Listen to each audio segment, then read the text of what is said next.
बंधु माने आम सप्ताहर प्रत्येक दिन कौनसी ना कौनसी देवादेवी को अर्पित अटे।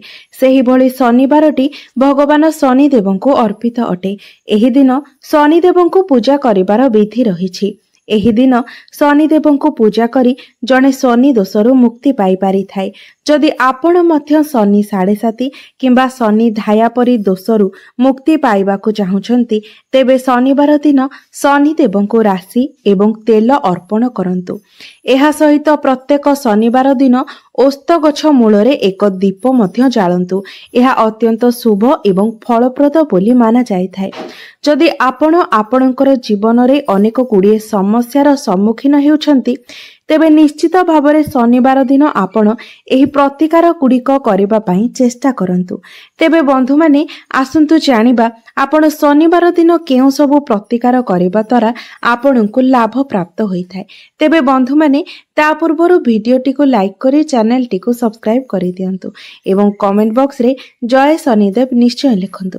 तो बंधु माने जदि आपणकर परिवारर सदस्य मानक मध्यरे सर्वदा वाद विवाद लागि रहुछि, कलह लागि रहुछि, जेउ कारणरु कि आपणकर घरर परिवेश विचलित हेउछि, तेबे आपण पूर्वा फाल्गुनी नक्षत्र रे एक माटीर दीप नियंतु एवं सेथिरे 4टी कर्पूरर खंड रखी ताहाकु जळाई दियंतु। वर्तमान सही दीपरे आपण पूरा घर को धुआं दियंतु एवं परे एहाकु निजर ठाकुर घरे रखी दियंतु। एहाकु आपण लिभातु नाही। जदि आपण निजको राजनैतिक किंबा सामाजिक क्षेत्र रे प्रतिष्ठित कराइबाकु चाहुछंती तेबे पूर्वा फाल्गुनी नक्षत्र रे एक खाली हांडी नियंतु। मने रखंतु जे हांडी रे एक ढांकुणी रहिबा उचित। वर्तमान ढांकुणीटी जेपरी खसी न जाय सेथिपय आपण एक कपड़ा किंबा सूतार सहायरे ढांकुणी को हांडी रे बांधी दियंतु एवं आपणकर इष्ट देवं को आपण निज मन रे ध्यान करी सेही हांडीटी को प्रवाहित जल रे भसाई दियंतु। जदि आपण आपणकर जीवनर प्रत्येक कार्य उन्नति करबाकू चाहुचंती एवं शुभ फल प्राप्त करबा पई चाहुचंती तेबे शनिवार दिन आपण पलास गछ को पूजा करबा उचित। जदि निकटस्थ कोनोसी स्थान रे एही गछ उपलब्ध थाए तेबे आपण प्रत्येक दिन एहार मूल रे जल अर्पण करबा मध्य उचित। एथिसह एहाकु मने रखिबा उचित जे आपण शनिवार दिन पलास गछर जेमिति कोनोसी क्षति न करंती किंबा एहा सह जडित कोनोसी जिनिसर व्यवहार न करंती। तेबे एपरि करिबा द्वारा आपण एथिरो शुभ फल पाई परिबे। मात्र जदि आपण निकटस्थ कोनोसी स्थान रे पलास गछ न पांती तेबे आपण पलास गछर फटको मध्य निज पाखरे रखि एहाको आपण सम्मान देई परिबे। जदि आपणकर व्यवसाय रे बारंबार क्षति हेउछि एवं आपणकर कार्य को आपण आगो को बढ़ाइबा को सक्षम होई पारु नाहंती, आपणकर व्यवसाय रे वृद्धि करबा को आपण सक्षम होई पारु नाहंती, तेबे आपण शनिवार दिन एक माटीर पात्र नियंतु एवं एहाको महुरे भरी दियंतु। एहा उपरे आपण एक ढांकुणी घोड़ाई दियंतु एवं एहाको घरर उत्तर पश्चिम कोण रे रखि दियंतु।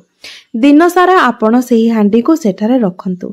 ता पर दिन आपणकर व्यवसायर अभिवृद्धि पाई आपणकर मनरे प्रार्थना करी सेही माटी पात्र को एक निर्जन स्थान रे रखि देई आसंतु। जदि आपण धन संपद एवं भौतिक सुखरे वृद्धि करबा पाई चाहुचंती तेबे शनिवार दिन एक पलास फूल सहित आपण एक आखि वाला गोटे नड़िया नियंतु। जदि आपणको ताजा पलास फूल मिलु नाही तेबे आपण सुखिला पलास फूल मध्य नै पारिबे। वर्तमान सेही पलास फूल एवं एकक्षी नड़िया को गोटे धला कपड़ारे आपण बांधी निजर सुरक्षित स्थान रे किंबा जेउठारे आपण निजर टंका पैसा रखुछंती सेही स्थान रे रखि दियंतु। जदि आपण शनिक धायार प्रभाव को एडाइबाकू चाहुचंती तेबे शनिवार दिन एक पात्र रे सोरिष तेल नै सेथिरे गोटे टंकार मुद्रा रखंतु। वर्तमान सेही पात्र रे आपणकर चेहरा को देखिबा को चेष्टा करंतु एवं तापरे सेही तेल सहित मुद्रा को आपण दान करि दियंतु। जदि आपण आजिर शनिवार ठारू एही कार्य आरंभ करूछंती तेबे परवर्ती 7टी शनिवार पर्यंत एही कार्य को जारी रखंतु। एहा आपणको अधिक शुभ फल प्रदान करिथाय। ଯଦି ଆପଣ ସର୍ବଦା ଶରୀରରେ ଅସୁସ୍ଥ ଅନୁଭବ କରୁଛନ୍ତି ତେବେ ଆପଣଙ୍କର ସ୍ୱାସ୍ଥ୍ୟରେ ଉନ୍ନତି ଆଣିବା ପାଇଁ ଶନିବାର ଦିନ ଜବର ଅଟାରେ ତିଆରି ରୁଟି ପ୍ରସ୍ତୁତ କରନ୍ତୁ ଏବଂ ଏହାକୁ ଗାଈକୁ ଖାଇବାକୁ ଦିଅନ୍ତୁ ଏବଂ ଗୋମାତାଙ୍କ ଠାରୁ ଆଶୀର୍ବାଦ ନିଅନ୍ତୁ। ମାତ୍ର ଯଦି ଆପଣ ଜବର ଅଟାରେ ରୁଟି ତିଆରି କରିପାରୁନାହାନ୍ତି ତେବେ ଜବର ଶସ୍ୟକୁ ଆପଣ ମନ୍ଦିରରେ ଦାନ କରନ୍ତୁ। ଯଦି ଆପଣ ଆପଣଙ୍କର ବ୍ୟବସାୟରେ କୌଣସି କୋର୍ଟ କଚେରୀ ମାମଲାରେ ଫସି ରହିଛନ୍ତି ତେବେ ଏଥିରୁ ମୁକ୍ତି ପାଇବା ପାଇଁ ଏଥିରୁ ବାହାରିବା ପାଇଁ ଆପଣ ଶନିବାର ଦିନ ଶନି ସ୍ତୋତ୍ରରେ ଦିଆଯାଇଥିବା ଶନିଦେବଙ୍କର ଏହି ମନ୍ତ୍ରଟିକୁ ଜପ କରନ୍ତୁ। ତ ବନ୍ଧୁମାନେ ମନ୍ତ୍ରଟିକୁ ନୋଟ୍ କରିନିଅନ୍ତୁ। ଅଧଦୃଷ୍ଟି ନମସ୍ତେସ୍ତୁ ସର୍ବର୍ତ୍ତକ ନମସ୍ତୁତେ ନମ ମନ୍ଦ ଗତେ ତୁଭ୍ୟଂ ନିସ୍ତ୍ରୀସାୟ ନମସ୍ତୁତେ। ଆଉ ଥରେ କହି ରଖୁଛି, ଧ୍ୟାନ ଦେଇ ଶୁଣନ୍ତୁ। ଅଧଦୃଷ୍ଟେ ନମସ୍ତେସ୍ତୁ ସର୍ବର୍ତ୍ତକ ନମସ୍ତୁତେ ନମ ମନ୍ଦ ଗତେ ତୁଭ୍ୟଂ ନିସ୍ତ୍ରୀସାୟ ନମସ୍ତୁତେ। ଯଦି ଆପଣ ଆପଣଙ୍କର ସୁଖ ଏବଂ ସୌଭାଗ୍ୟ ବୃଦ୍ଧି କରିବାକୁ ଚାହୁଁଛନ୍ତି ତେବେ ଶନିବାର ଦିନ ମନ୍ଦିରରେ ଶୁଦ୍ଧ ଗାଈର ଘିଅ ଏବଂ ଗୋଟିଏ ଡବା କର୍ପୂର ଦାନ କରନ୍ତୁ। ଏହା ସହିତ ଆପଣ ମନ୍ଦିରରେ ସେହି କର୍ପୂର ଡବାରୁ ଗୋଟିଏ କର୍ପୂର ନେଇ ନିଜ ହାତରେ ଜାଳି ଶନିଦେବଙ୍କୁ ଆଳତି କରନ୍ତୁ। ବାକି କର୍ପୂରକୁ ମନ୍ଦିରରେ ରଖିଦିଅନ୍ତୁ। ଯଦି ଆପଣ ଆପଣଙ୍କର କୌଣସି ବିଶେଷ ଇଚ୍ଛା ପୂରଣ କରିବାକୁ ଚାହୁଁଛନ୍ତି ତେବେ ଶନିବାର ଦିନ ସନ୍ଧ୍ୟାରେ ଖଣ୍ଡିଏ ସୂତା ଆପଣଙ୍କର ଉଚ୍ଚତା ସହିତ ସମାନ କରିନିଅନ୍ତୁ। ବର୍ତ୍ତମାନ ସେହି ସୂତାକୁ ପରିଷ୍କାର ପାଣିରେ ଧୋଇ ଆମ୍ବ ପତ୍ରରେ ଗୁଡ଼ାଇ ରଖନ୍ତୁ ଏବଂ ନିଜର ଇଚ୍ଛାକୁ ନିଜ ମନରେ କହିବା ବେଳେ ପତ୍ରକୁ ପ୍ରବାହିତ ଜଳରେ ଭସାଇ ଦିଅନ୍ତୁ।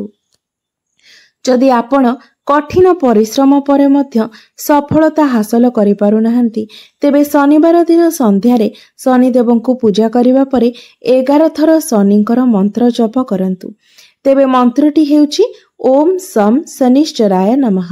ଏହି ମନ୍ତ୍ରଟିକୁ ଆପଣ 11 ଥର ଜପ କରନ୍ତୁ। ଯଦି ଆପଣ ଆପଣଙ୍କର ଭାଗ୍ୟକୁ ଆପଣଙ୍କର ସପକ୍ଷରେ ରଖିବାକୁ ଚାହୁଁଛନ୍ତି ତେବେ ଶନିବାର ଦିନ ଏକ ପାତ୍ରରେ ଆପଣ ତିକ୍ତ ତେଲ ନିଅନ୍ତୁ ଏବଂ ଏଥିରେ ଆପଣଙ୍କର ଚେହେରାକୁ ଦେଖନ୍ତୁ। ଏହାପରେ ଶନିଙ୍କ ଦାନ ନେଉଥିବା ବ୍ୟକ୍ତିଙ୍କୁ ସେହି ତେଲକୁ ଆପଣ ଦାନ କରିଦିଅନ୍ତୁ। ବନ୍ଧୁମାନେ, ଆପଣମାନେ ଜାଣନ୍ତି ଯେ ଶନିଙ୍କୁ ନ୍ୟାୟର ଦେବତା ବୋଲି କୁହାଯାଇଥାଏ। ଯେଉଁ ବ୍ୟକ୍ତି ଉପରେ ଶନିଙ୍କର କୋପ ଦୃଷ୍ଟି ପଡ଼ିଥାଏ ସେହି ବ୍ୟକ୍ତିର ଜୀବନ ସମ୍ପୂର୍ଣ୍ଣ ରୂପରେ ଛାରଖାର ହୋଇଯାଇଥାଏ ଏବଂ ଯେଉଁ ବ୍ୟକ୍ତିକୁ ଶନିଙ୍କର କୃପା ପ୍ରାପ୍ତ ହୋଇଥାଏ ସେହି ବ୍ୟକ୍ତିକୁ ଜୀବନରେ ସବୁ ପ୍ରକାରର ସୁଖ ଏବଂ ସଫଳତା ପ୍ରାପ୍ତି ହୋଇଥାଏ। ସେଥିପାଇଁ ଶନିବାର ଦିନ ଶନିଦେବଙ୍କୁ ପ୍ରସନ୍ନ କରିବା ପାଇଁ ଲୋକମାନେ ବିଶେଷ ପୂଜା ଏବଂ ବିଭିନ୍ନ ପ୍ରକାରର ଉପାୟ ପାଳନ କରିଥାନ୍ତି। ଶନିବାର ଦିନ ଶନିଦେବଙ୍କୁ ଶ୍ରଦ୍ଧାପୂର୍ବକ ପୂଜା କରିବା ଦ୍ୱାରା ଅନେକ ପ୍ରକାରର ଦୋଷ, ଦୁଃଖ ଏବଂ କଷ୍ଟର ସମାପ୍ତ ହୋଇଥାଏ। ବନ୍ଧୁମାନେ, ଶନିବାର ଦିନ ଓସ୍ତ ଗଛର ପୂଜାର୍ଚ୍ଚନା କରିବାର ବିଶେଷ ମହତ୍ତ୍ୱ ରହିଛି। ଶନିବାର ଦିନ ସନ୍ଧ୍ୟା ସମୟରେ ଓସ୍ତ ଗଛ ମୂଳରେ ଜଳ ଚଢ଼ାଇବା ଦ୍ୱାରା ଏବଂ ରାଶି ତେଲର ଦୀପ ଜଳାଇବା ଦ୍ୱାରା ଶନି ଦୋଷରୁ ମୁକ୍ତି ମିଳିଥାଏ ଏବଂ ଆପଣଙ୍କୁ ସୁଖ, ସମୃଦ୍ଧି ଏବଂ ଆରୋଗ୍ୟତାର ଆଶୀର୍ବାଦ ପ୍ରାପ୍ତ ହୋଇଥାଏ। ବନ୍ଧୁମାନେ, ଶନିଦେବଙ୍କର କୃପା ପ୍ରାପ୍ତ କରିବା ପାଇଁ ଦାନ ପୁଣ୍ୟର ବିଶେଷ ମହତ୍ତ୍ୱ ରହିଥାଏ। ସେଥିପାଇଁ ଶନିବାର ଦିନ ଆପଣ କୌଣସି ଦୁଃଖୀ ଦରିଦ୍ର ବ୍ୟକ୍ତିଙ୍କୁ ବସ୍ତ୍ର, କମ୍ବଳ, କଳା ବିରି ଡାଲି, କଳା ରାଶି, ଜୋତା କିମ୍ବା ଚପଲ ଇତ୍ୟାଦି ଦାନ କରିପାରିବେ।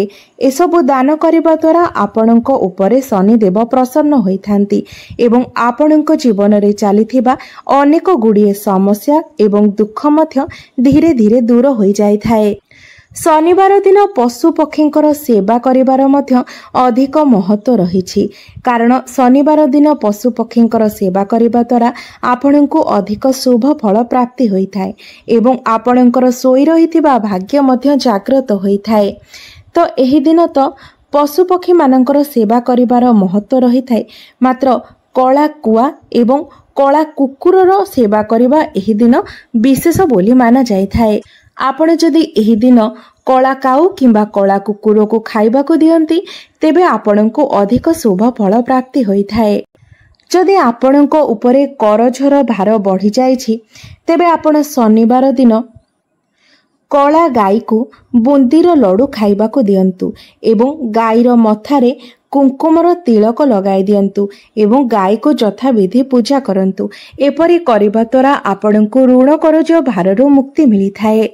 तेबे बंधु माने आपण माने शनिवार दिन एही सब उपाय गुड़िक जदि श्रद्धा पूर्वक करंती तेबे निश्चित भावरे आपणଙ୍କୁ शनि देवंकर कृपा प्राप्ति होई थाए एवं आपणଙ୍କର कुंडली रे जदि कोनोसी प्रकारर शनि दोष रही थाए किंबा शनि नीच स्थिति रे थांती तेबे आपणଙ୍କୁ सेथिरे मुक्ति मिली थाए।